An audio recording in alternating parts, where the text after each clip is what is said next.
Ya, baik. Bismillahirrahmanirrahim. Assalamualaikum warahmatullahi wabarakatuh. Waalaikumsalam. Waalaikumsalam warahmatullahi wabarakatuh. Oke, suara saya kedengaran ya? Jelas, Pak. Oke, saya share screen dulu sebentar.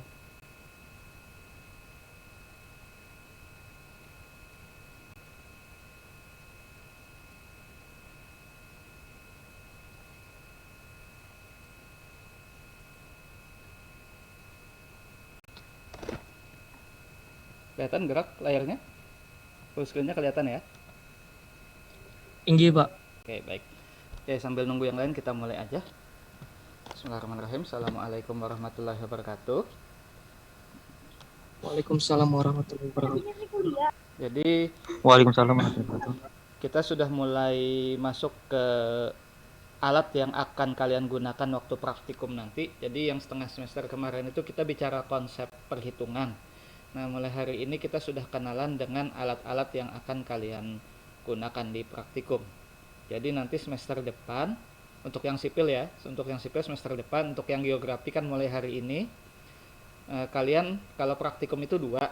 Jadi pertama alatnya waterpass atau sifat datar. Jadi sifat datar ini sebenarnya bahasa Indonesia ya. Di bahasa Indonesia kan dari waterpass.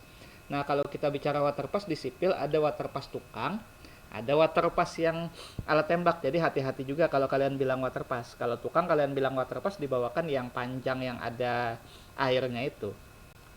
Nah, kalian akan praktikum sifat datar ini biasanya untuk mengukur jalan. Biasa praktikumnya di jalan Unlam 3, Unlam 2, biasa di situ. Nah, jadi kita akan bicara sifat datar, theodolit sama total station. Nah, sebenarnya kalau kalian sudah terjun ke lapangan nanti, mungkin nanti waktu kalian, kalau pas masanya kalian itu yang ngetren itu total station. Nah, cuman masalahnya sekarang total station di Unlam, di ULM, sepengetahuan saya, yang punya total station itu kehutanan nggak ada. Kemarin saya konfirmasi di kehutanan nggak ada. Mungkin sipil sama, mungkin cuman sipil yang punya total station. Saya nggak tahu kalau perikanan ya. Kemungkinan yang punya sipil perikanan, mungkin MIPA ada. Tapi yang punya sipil ini sendiri kondisinya karena kita nggak biasa make. Kemarin kata Pak Razikin ada kita punya dua. Ada satu yang alatnya itu yang LCD-nya agak-agak ngeblank. Jadi ya harus, mungkin harus diperbaiki dulu. Tapi total station itu prinsipnya sama dengan theodolit. Jadi kalau secara perhitungan mirip theodolit. Nah, kali ini kita bicara sifat datar atau waterpass. Kalau ini kita punya banyak di lab IUT, di lab Supersik punya banyak, ini nggak masalah. Dan tipenya pun kita punya merek macam-macam. Nah, ini gambarnya. Kalau yang kita punya di lab IUT itu ada yang warna kuning, ada yang abu-abu. Jadi dia bisa putar-putar. Nah, tapi bedanya dengan theodolit, kalau theodolit itu sumbunya X, Y, Z. Theodolit itu bisa, kalau kita bicara bidang datar, X, Y, terus dia bisa tinggi, Z. Nah, kalau ini yang didapat itu XZ atau YZ aja. Jadi dia nggak ada arah horizontalnya. Dia cuman bisa, kalau ini cuman bisa baca vertikal. Jadi kalau sifat datar itu bicara beda tinggi. Nah, misalnya kalau saya duduk ini plus 0,0, terus saya nembak ke depan, ternyata bacaannya plus 1. Artinya yang bagian di depan yang plus 1 itu tanahnya lebih rendah dari tempat saya duduk. Tapi kalau bacaan saya 2, dia di sana bacaannya 1, maka dia lebih tinggi. Nah, nanti kalian praktikum akan ngelihat kayak gitu. Jadi sifat datar atau waterpass ini itu untuk beda tinggi. Makanya biasanya untuk mengukur jalan. Kenapa? Karena jalan-jalan itu kan panjang-panjang. Contohnya aja jalan, misalnya kita mengukur dari PAL 1 ke PAL 3, itu kan 2 kilometer. Kalian bayangkan kalau kalian mengukur jalan 2 kilometer pakai meteran. Nah, bisa kalian bayangkan sulitnya kalian mengukur dari PAL 1 misalnya sampai PAL 3. Gampangnya, atau kalau enak bayangkannya di Banjar itu dari PDAM misalnya sampai ke flyover misalnya. Kalian mengukur pakai meteran itu akan sangat sulit sekali. Nah, kalau pakai alat ini lebih gampang. Kalau waterpass itu sebenarnya jangkauannya waterpass ini sekali ngeker, sekali nembak gitu, kalau bahasanya nembak kalau bahasa sipil, atau kalau bahasa Banjarnya ngeker. Sekali ngeker itu bisa 50 meter, itu kalau alatnya masih bagus. Biasanya sih kita batasi supaya nggak terlalu memaksa alat itu, biasanya kita mainnya sekitar di 40-45 meteran. Atau kalau mau gampang ya kita ambil per 25 meter nggak apa-apa. Nah ini lebih gampang pakai ini daripada kalian pakai meteran. Nah, yang didapat di sini adalah panjang dan beda tinggi di situ. Beda tingginya dapat dari mana? Beda tinggi dan panjang dapat dari ini. Nanti kalian akan baca sumbunya, ada 3 sumbu. Ada benang tengah, ada benang atas, ada benang bawah. Nah, itu nanti yang akan kalian baca untuk mengetahui beda tingginya. Nah, selain itu ada teodolit. Teodolit bisa jadi waterpass. Jadi kalau kalian nggak punya waterpass, kalian bisa menggunakan teodolit untuk menggantikan waterpass. Tapi waterpass nggak bisa menggantikan teodolit. Nah, jadi kalau kalian punya teodolit, kalian nggak punya waterpass, nggak masalah. Pekerjaan waterpass bisa dikerjakan oleh teodolit. Tapi kalau kalian cuma punya waterpass, nggak punya teodolit, ini sulit. Pekerjaan teodolit tidak bisa dikerjakan oleh waterpass. Jadi kalau misalnya mau buka CV, atau mau beli alat, kalau budgetnya ngepres untuk beli satu alat aja, maka beli teodolit, jangan beli waterpass. Waterpass kalau teodolit kan dia sumbu XYZ, otomatis waterpass sumbu XZ dia sudah ke cover di situ. Kalau teodolit dia sumbu horizontal, sumbu vertikal kelihatan. Kalau waterpass vertikal aja, dia nggak ada horizontal. Nah, jadi sudut yang belok kiri belok kanan tuh cuma ada di teodolit. Tapi teodolit bisa menggantikan waterpass. Kalau waterpass kayak gini. Nah, jadi saya lihat di sini, waterpass itu cuma bisa muter-muter lehernya. Nggak bisa turun naik. Teodolit lehernya, teropongnya, selain muter, dia juga bisa turun naik. Nah, bedanya di situ. Nah, apa yang dihasilkan dari waterpass atau ship water adalah panjang dan beda tinggi. Atau kalau kita bilang itu adalah profil malintang. Nah, kayak gini. Jadi kalian ngukur misalnya dari 1 sampai ke 14. 1 sampai ke 14 ini nggak bisa sekali tembak karena terlalu panjang. Maka alatnya kita taruh dulu di A1. Dari A1 kita ngukur ke 1, ngukur ke 6. Nah, catat, oh bacaan 1 berapa, bacaan 6 berapa. Dari A1 alat pindah ke A2. Ngukur lagi ke 6 sama ke 11. Ini maksimal ya, ngukur ke 7 bisa, ke 8 bisa, tapi maksimalnya kan di 11. Terus setelah itu pindah ke A3, ngukur ke 11, ngukur ke 14. Kalian akan dapat panjang satu jalan. Tapi yang dalam hal ini yang kita dapat adalah panjang, lurus. Jadi kita menganggap dia lurus. Belok kiri kanan atau agak mereng dikit itu nggak kelihatan di teodolit. Di waterpass. Jadi yang kelihatan itu cuma panjang jalan sama beda tinggi. Beda tingginya mana? Ini kelihatan, nah beda tingginya. Lihat 1 sama 2 itu lebih tinggi 2. Mana ya? 2 sama 3 lebih tinggi 2, 3 lebih rendah. A1 sama 3, A1 lebih rendah lagi. Nah, tapi A1 sama 11, 11 lebih tinggi dari A1. Nah, untuk mengetahui berapa selisihnya ini, itulah gunanya waterpass. Jadi kalian bisa tahu, oh 1 sama 2 selisihnya berapa? Selisih ini beda tingginya.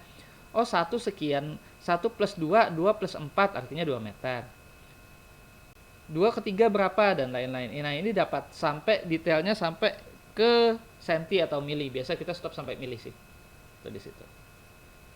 Nah, dari gambar ini nanti akan diplot menjadi gambar seperti di bawah ini.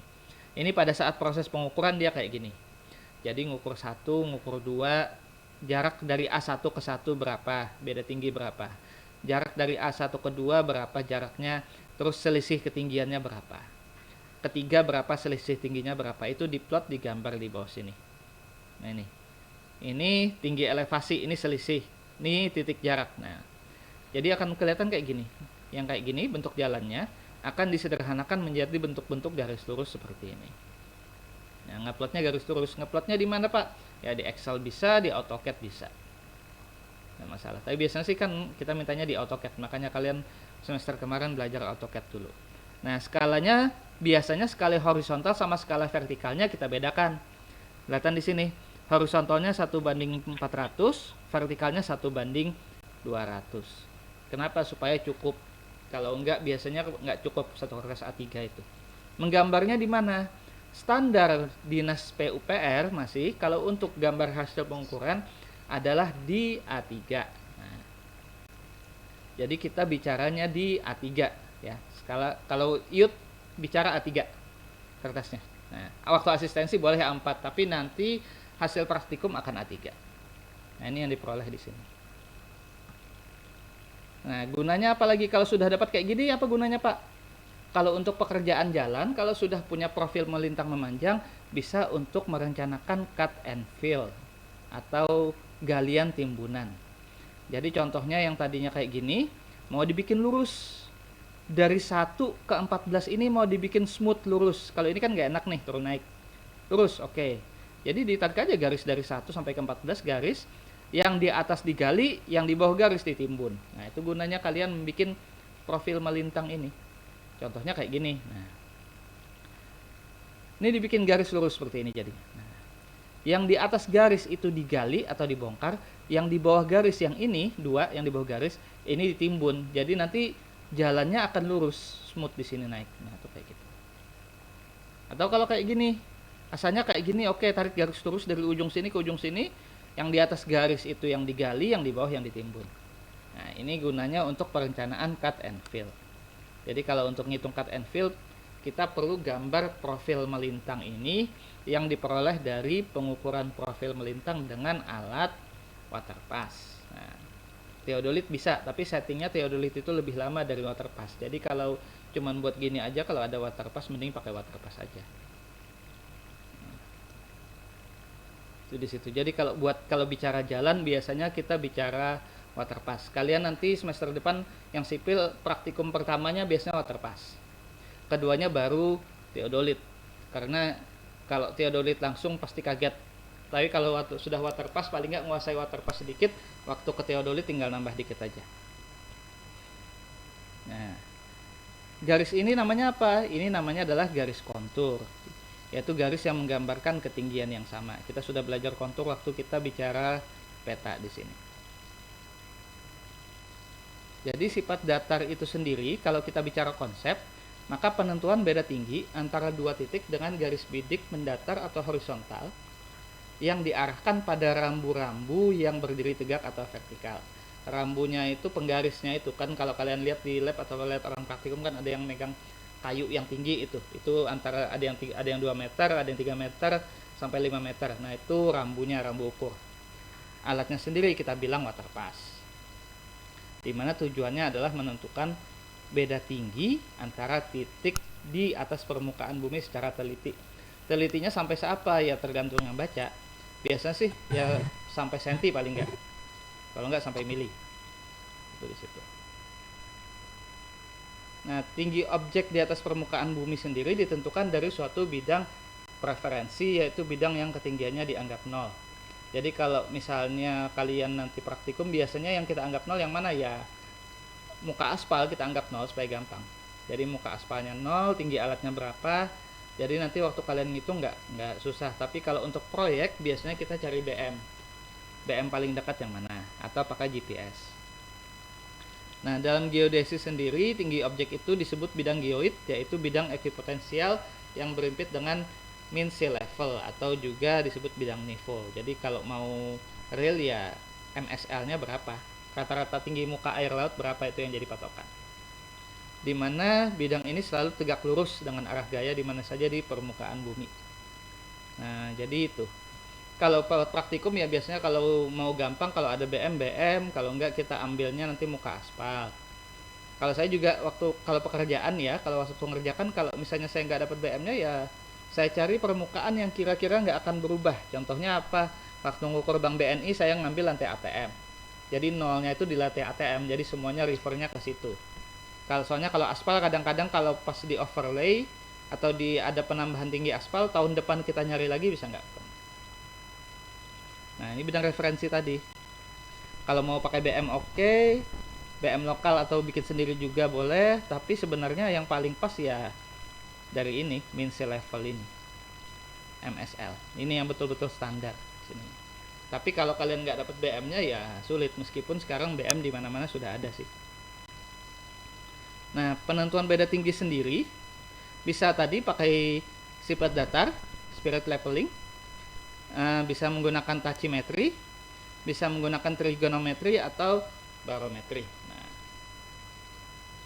paling teliti yang mana? Ya waterpass. Makanya kita belajarnya waterpass.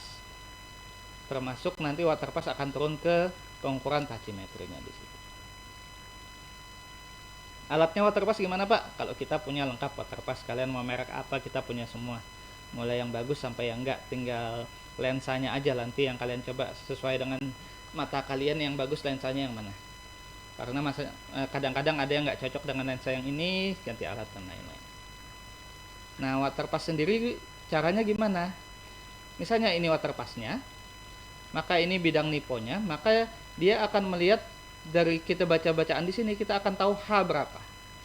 Nah, H ini adalah beda tinggi A dengan B. Selisih tingginya A dengan B itu adalah H di sini. Kalau kurang tinggi ya tinggal dinaikkan, naikkan rambunya, naikkan alatnya. Itu teknis di lapangan, itu gampang, nggak ada teorinya. Tinggal kalian menyesuaikan dengan kondisi di lapangan nanti gimana.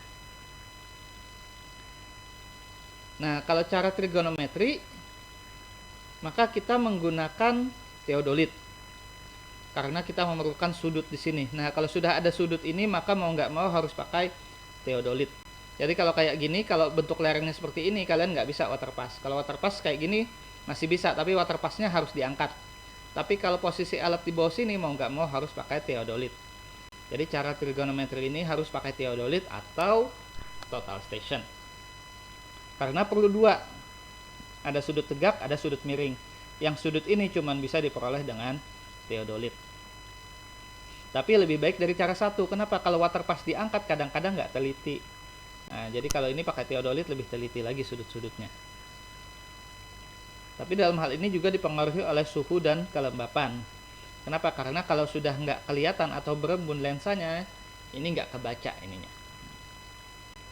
Sehingga kadang-kadang bisa bias cahayanya, malah bacaannya ngawur. Apalagi kalau total station, kalau sudah terlalu terang, total station nggak bisa di sini. Nah, ini kalau zaman dulu kan yang namanya waterpass itu ya selang. Menggunakan dua selang untuk melihat ke sejajarannya ini. Nah, syaratnya untuk menggunakan waterpass, sumbu satu harus vertikal. Nah, gimana caranya supaya sumbu satu vertikal? Waktu kalian mendirikan alat itu betul-betul harus tegak lurus. Itu nanti para asisten akan mengajari kalian mulai dari cara mendirikan tripod. Terus setelah mendirikan tripod itu naruh waterpass di tripod. Setelah itu setting niponya waterpass sampai sumbu satu ini vertikal. Kalau nggak pengalaman ya biasanya sih ya mungkin perlu sekitar setengah jam lah sampai sumbu satu ini vertikal. Dimana kalian mulai dari kalian naruh tripod, nanti waktu praktikum terus naruh unting-unting sampai naruh alat sampai sumbu satu vertikal ini kalau belum pengalaman setengah jam kira-kira. Tapi kalau sudah terbiasa, sudah pengalaman 5 menit jadi biasanya. Ini dinamis. Statisnya, garis mendatar diafragma tegak lurus sumbu satu. Kemudian arah nivo harus tegak lurus sumbu satu dan garis bidik teropong sejajar dengan garis arah nivo. Ini sorry bukan nivo. Nivo ini sorenya. Nah, ini semua tergantung dari gimana caranya kalian nyeting alat nanti. Nanti kalau kalian sudah pegang alatnya gampang kok ini kelihatan. Kalau sekarang mungkin kalau baca kalimatnya agak bingung. Tapi kalau sudah pegang alat gampang ini. Nah, ini kayak gini. Jadi tripodnya kalau sudah tripodnya sudah datar, taruh waterpassnya sudah datar, maka di sini ada 3 sumbu. Ada 2 sumbu. Kalau sudah sumbu nivonya pas tengah, yang tadi ini semua akan terpenuhi. Tinggal gimana caranya kalian mendirikan alatnya ini aja lagi. Nah, untuk teknis pengukuran sendiri ada 3. Bisa kita menggunakan cara seperti ini. Jadi AB. Jadi di depan alat ada dua rambu A sama B. Jadi biasanya kita tembak ke B dulu, terus setelah itu tembak ke A, B pindah. Atau langsung bawa sumbu, atau langsung satu aja ke B aja, atau 2, tapi 2-nya depan belakang. Ini yang mana yang kita kerjakan itu menyesuaikan alat yang kita punya berapa. Kalau punya rambu banyak, saya pribadi saya lebih senang pakai cara yang paling bawah ini. Jadi alat di tengah, nembak ke A, bolak-balik nembak ke B. Terus B-nya diam, alatnya pindah lagi, A-nya pindah ke C. Nah, kenapa? Karena biasanya lebih cepat dan lebih gampang untuk mobilisasinya. Kalau yang ini malah yang AB ini kami jarang melaksanakan. Biasanya kalau di lapangan kita menggunakan metode kalau enggak yang ini, yang kanan atas yang ini, atau yang tengah bawah ini. Tergantung alat yang kita bawa nanti. Nah, jarak bidiknya antara 40 sampai 60 meter. Tapi jangan dipaksa sampai 60 meter, biasanya nggak teliti. Jadi biasanya kita batasi, kita naruhnya sampai 40 meter aja. Nah, kalau alat didirikan di antara dua buah rambu, maka antara dua buah rambu dinamakan selah, yang berdiri dari bidikan ke rambu muka dan rambu belakang. Ini satu selah ini, dari A ke B ini satu selah. Nah, ini satu selah, ini satu selah juga. Jadi yang namanya selah ini adalah dari A ke B, rambunya tengah, alatnya tengah-tengah. Jadi tembak ke A, tembak ke B. Di situ.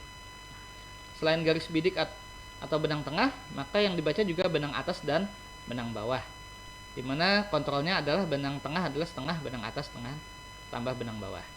Nah, untuk jaraknya sendiri, maka kalau jaraknya nggak bisa sekali ukur, kita nyambung-nyambung. Contohnya kayak gini tadi. Nah, nggak bisa sekali dari 1 ke 14. Jadi harus 3 kali pindah arah. Pertama taruh alat di A1, tembak 1 sama keker 1, keker 6. Terus yang di rambu 1 pindah ke 11. Alatnya pindah ke A2, yang di 6 diam. Tembak ke 6, tembak ke 11. Yang 11 diam. Alatnya pindah dari A2 ke A3, yang dari 6 pindah ke 14. Ini yang namanya menyambung-nyambung tadi. Nah, ini bila jarak antara dua buah titik yang diukur beda tingginya relatif jauh atau tinggi, maka dilakukan pengukuran berantai atau differential leveling. Jadi nanti disambung di sini.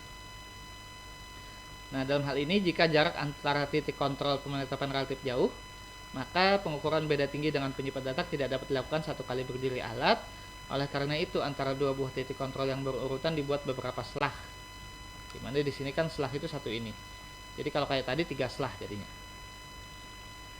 Dan seperti halnya pengukuran jarak dan sudut, pengukuran beda tinggi dilakukan secara pergi pulang yang dimulai dan diakhiri pada titik tetap beberapa seksi yang dinamakan trayek. Jadi 2 kali ngukur. Pertama ngukur A ke B, habis itu B ke A. Kenapa? Karena kadang-kadang itu selisih. Biasanya selisih, pasti selisih. Karena kenapa selisih? Posisi kalian naruh alat beda, posisi kalian naruh rambu beda dan lain-lain, meskipun ujungnya sama. Nah, itu nanti kita ambil rata-rata di situ. Makanya biasanya kita pergi pulang. Nah, ini contoh dari A ke 1, ke 2, ke 3, ke B. Terus setelah itu diulang lagi dari B ke 3, ke 2, ke 1, ke A. Itu nanti kalian akan bolak-balik pengukurannya. Dan ini satu ruas jalan biasanya. Nah, beda tingginya adalah misalnya A ini B1 benang tengahnya dan 1 M1, kemudian yang di sini ada B2 dan M2, maka dari A ke 1 beda tingginya adalah A1 min B1. Nah, tinggal di situ. A12, A2 min B2 dan lainnya sampai dijumlahkan itu untuk beda tinggi tiap selahnya. Nah, kalau untuk pekerjaan-pekerjaan kayak jalan raya, kereta api, dan lain-lain, maka biasanya profilnya kita bikin 2. Memanjang searah sumbu proyek, kemudian melintang tegak lurus pada interval jarak tertentu. Jadi, kalau misalnya sudah tiap 50 meter, kita motong trotoar sekali, lurus lagi, potong trotoar sekali, lurus lagi, kayak gitu. Untuk trotoarnya gimana? Pakai meteran ke arah trotoarnya. Nah, ini tergantung request yang punya kerjaan biasanya. Skalanya sendiri biasanya kita bedakan, vertikalnya bisa 1/100, horizontalnya 1/1000, supaya cukup di A3 tadi. Jadi kalian sesuaikan supaya gambarnya cukup di 1 A3. Nah, ini contohnya. Nah, ini bacaannya biasanya. Nah, yang dibaca apa? Yang dibaca 3 sumbu, benang atas, benang tengah, benang bawah. Ada di sini bacaannya. Yang dibaca itu benang atas, tengah, bawah. Nih lihat di sini, ini BT benang tengah, ini benang bawah, ada benang atas. Nah, jadi setengah benang bawah min benang tambah benang atas adalah benang tengah. Jaraknya adalah benang atas dikurangi benang bawah kali 100. Nah, jadi kalian kalau pakai waterpass nggak perlu bawa meteran. Jaraknya sudah dapat. Jadi jarak adalah benang atas dikurangi benang bawah kali 100. Beda tingginya adalah benang tengah depan dikurangi benang tengah belakang, atau benang tengah belakang kurangi benang tengah depan. Benang tengah A dikurangi benang tengah 3 itu adalah beda tinggi. Tapi beda tinggi kalau jarak dari 3 ke A, misalnya alatnya di 3 adalah benang atas min benang bawah di sini. Dan nanti praktikum kalian akan bikin tabel kayak gini biasanya, dan ada sketsanya. Kalau nggak pasti lupa nanti di situ. Nah, ini adalah produk yang diharapkan jadinya gambarnya di satu lembar A3. Kalau nggak cukup ya dipotong-potong. Nah, ini contoh formulirnya. Jadi bacaannya benang atas berapa, benang tengah berapa, benang bawah berapa. Jaraknya adalah benang atas min benang bawah. 0885 dikurangi 0765 kali 100. Ini adalah 12 meter di sini. Tinggi akhirnya sendiri adalah di sini tingginya awalnya adalah 58475, maka 58475 tambah 478 jadinya 58953. Tambah 10 dikurangi 1050, 57 itu. Nah, larinya ke situ. Nah, kalau beda tingginya pulang pergi, maka akan diperoleh beda tinggi pulang dan beda tinggi pergi yang biasanya nggak sama. Maka itu kita ambil rata-rata, dimana beda tinggi pergi ditambah beda tinggi pulang kali bagi 2 sudah biasa itu. Nah. Oke, sampai sini ada yang mau ditanya?